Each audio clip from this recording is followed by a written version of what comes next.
After a full month of playing Metal Gear Solid Delta Snake Eater, digging into every nook, testing its systems, and wrestling with its highs and lows, I can finally speak plainly and give my honest opinion regarding the game. Pause here for a second.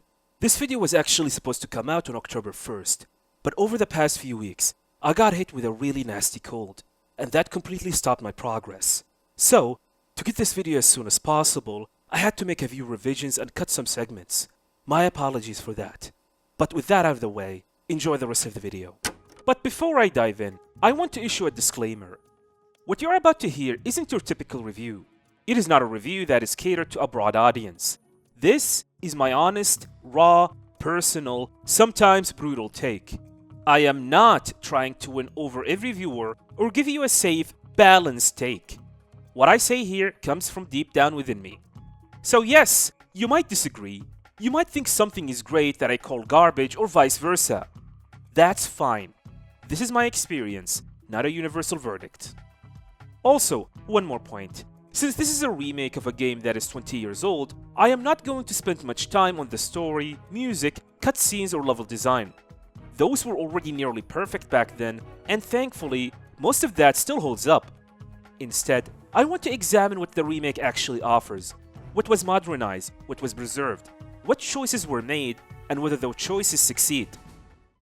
I would like to start by talking about remakes. What's the point of them? Why do they exist? In simple terms, remakes are about bringing old favorites back to life for a new generation. The idea is to take a classic people already love and update it for today's standards. Better graphics, modern controls, maybe some new features.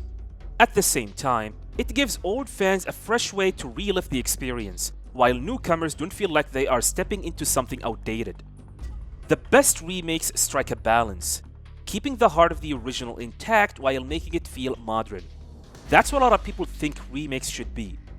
But for me, it is different. Remakes, in my view, are not just about shiny graphics. They are about opportunity. A golden opportunity to fix the issues the original carried, whether from hardware limitations, time constraints, or simply because the creator's visions wasn't fully realized. Take Resident Evil 1 as an example. The original PlayStation release was both a commercial and a critical hit. But even with that, Shinji Mikami, the creator of the series, admitted it wasn't exactly what he really envisioned. So 5 years later, he remade it on the GameCube and called that version the one that truly reflected his vision. And the reason it worked so well is because it wasn't just a simple remake. It expanded the mansion with new areas and puzzles, and reinvented certain gameplay mechanics to bring them more in line with the sequels. And that's what I believe is the key here. Expansion and reinvention. That's what a remake should be. Now, I am not saying every remake needs to be expanded or reinvented. It really depends on the circumstances of the original game and how it was developed in the first place. And if there's one thing we know about Kojima, it is that he is a visionary, which is why I never believed that Metal Gear Solid 3 was the full expression of his ideas.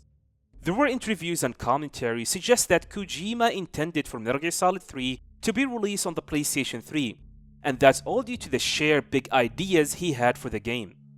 Kojima wanted things like a day and night cycle, vehicles, and more ambitious systems. However, he couldn't wait any longer, and he had to settle in on the PlayStation 2. And because of that, many of his ideas were cut and scaled down to be released on the PlayStation 2. It has been reported that only about 60% of his ideas made it into the final product, a testament of how much was left on the cutting room floor. That's where Remakes comes in. This is the chance to bring back some of those missing pieces back to life and even go beyond what Kojima's original vision was. But in Metal Gear Solid Delta Snake Eater, Konami played it safe. Way too safe. They leaned so hard into faithfulness to the point they left no room to add any meaningful new dimensions. No major systems, no narrative expansions, no deeper lore.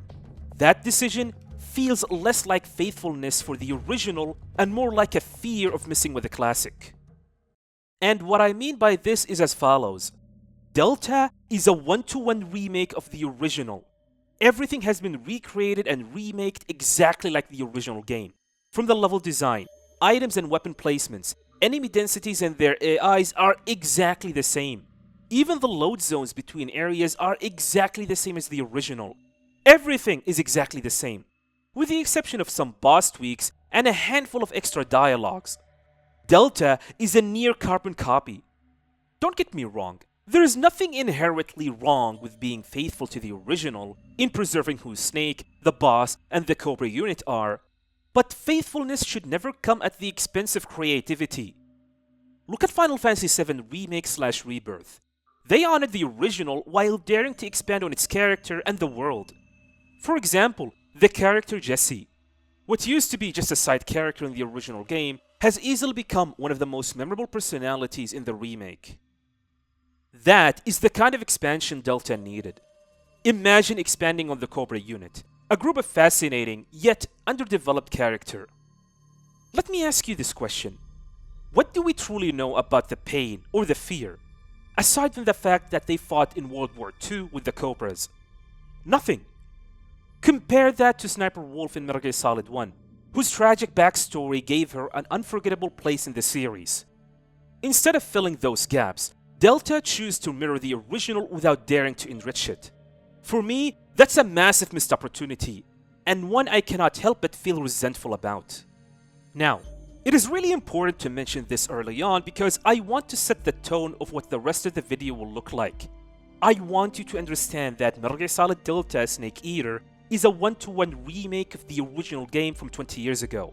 It is even more faithful than the Twin Snakes. At least with the Twin Snakes, you could say they tried to do something new, even if I have my own reservations about it, but still, an attempt was made. With that out of the way, let's jump into the actual review, starting with the visual and technical side of the Metal Gear Solid Delta Snake Eater. On the surface, this is where the game really tries to impress. Built in Unreal Engine 5, the jungle has never looked more alive. The lighting, rain, and details on Snake's gear can be stunning. At times, it feels like you are playing a next-gen showcase. There are moments where you just stop and think, damn, this looks good. But here's the problem. It is inconsistent. Sometimes the jungle looks breathtaking, and sometimes you are staring at a flat texture or stiff animations that remind you this is still a 20-year-old framework dressed up in a new clothes. 1 second it is photorealistic, the next it is, my goodness, is this 2010? Performance-wise, it is kind of a mixed bag. I played on base PlayStation 5 and the game holds up most of the time. But you do get frame drops during heavy weather, when you go underwater, or during big firefights.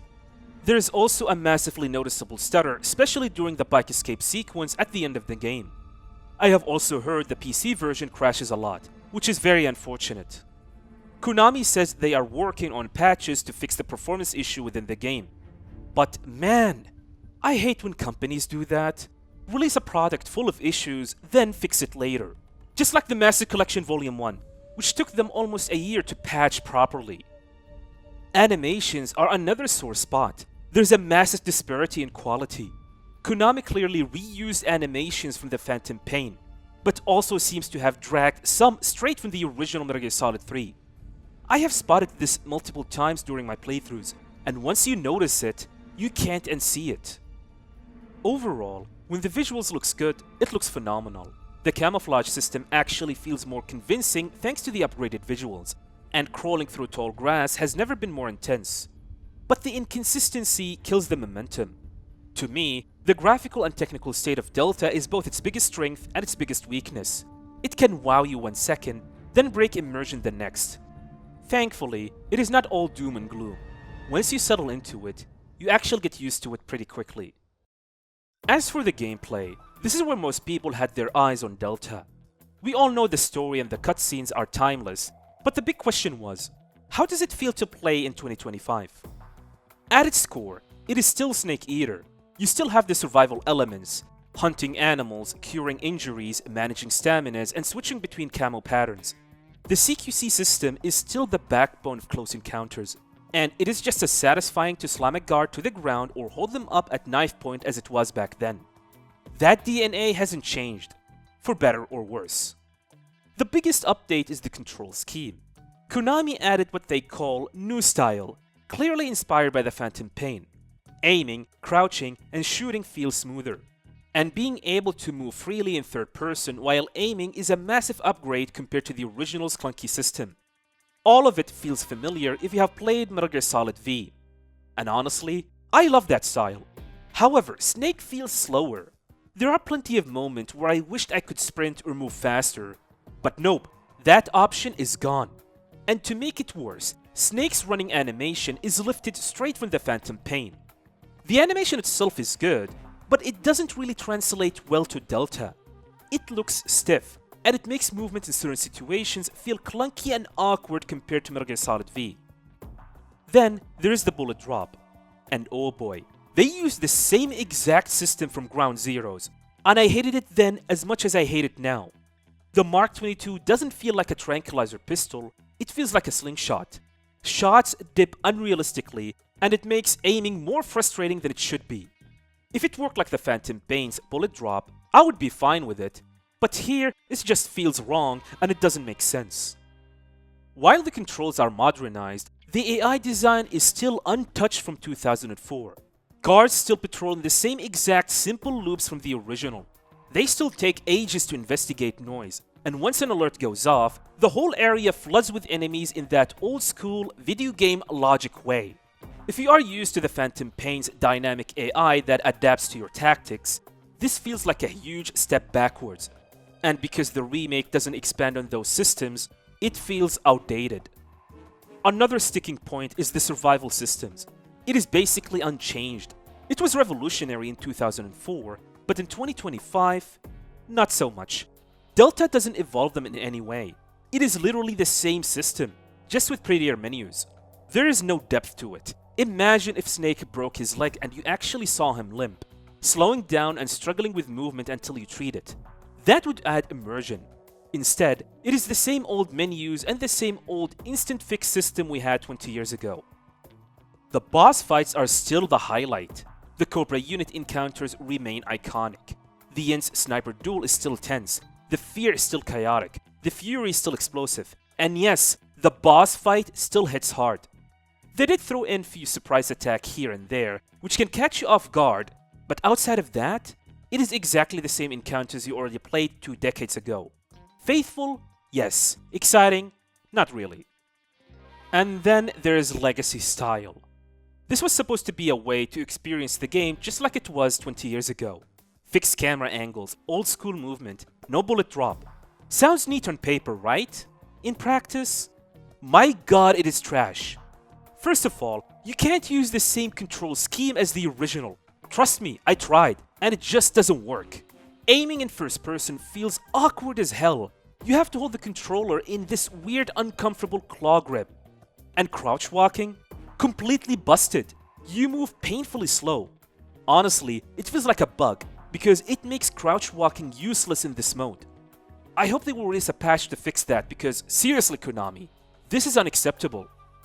Overall, if you loved Snake's Eater mechanics back in 2004, you will still love them here. The modern controls do make things smoother, and the boss fights are still legendary.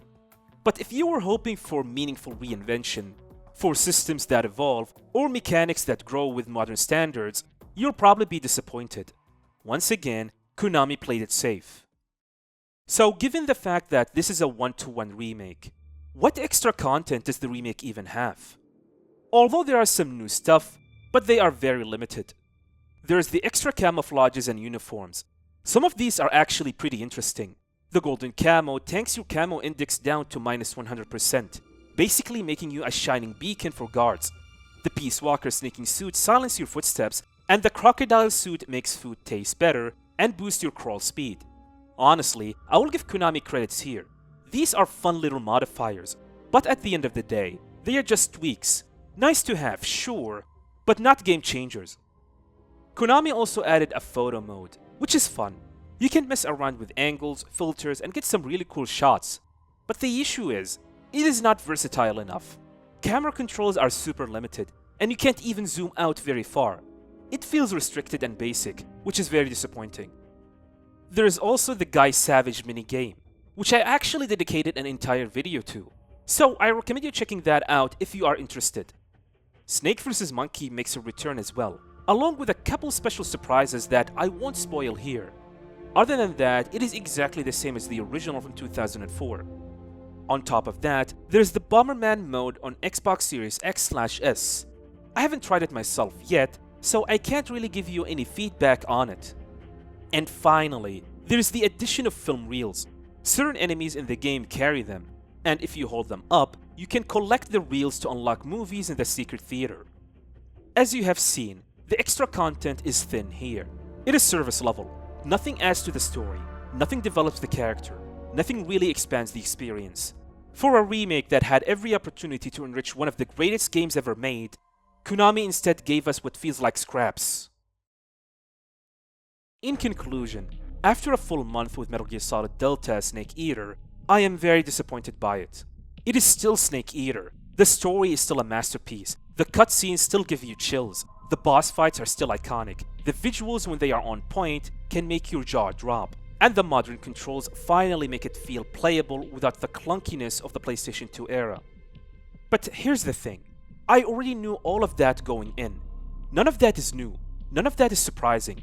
What I wanted, what I expected from a remake in 2025 was expansion, reinvention, a chance to see more, a chance to see what was cut down by the PlayStation 2 hardware limitations, a chance to go deeper into the world, into the characters, into the Cobras, a chance to say, yes, this is Snake Eater as I have never experienced it before. And instead, Konami gave me the safest remake imaginable. They reused animations, they recycled mechanics and surface level extras. They didn't dare to expand or enrich what was already there.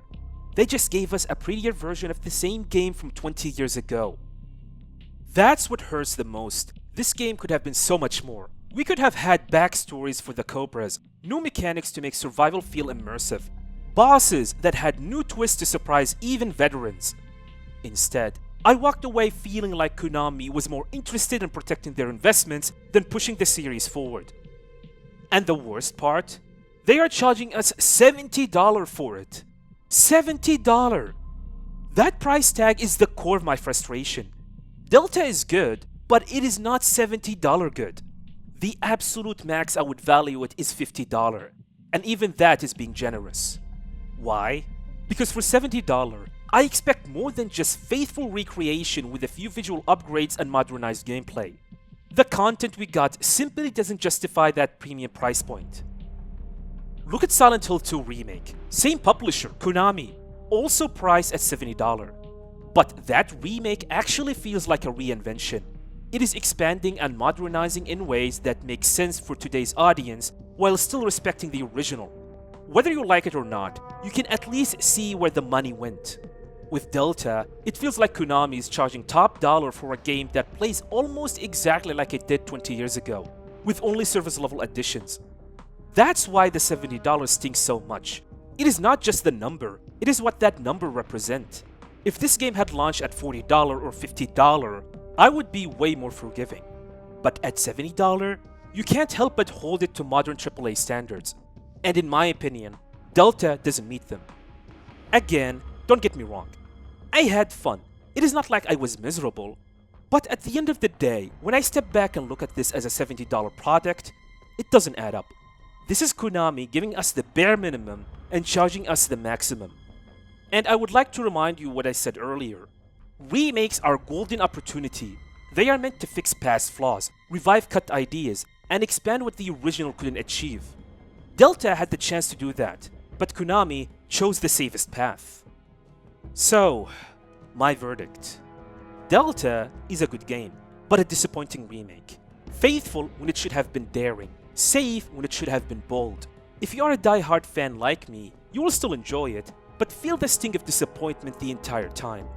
For newcomers, I honestly recommend waiting for a sale, because at $70, this just isn't it.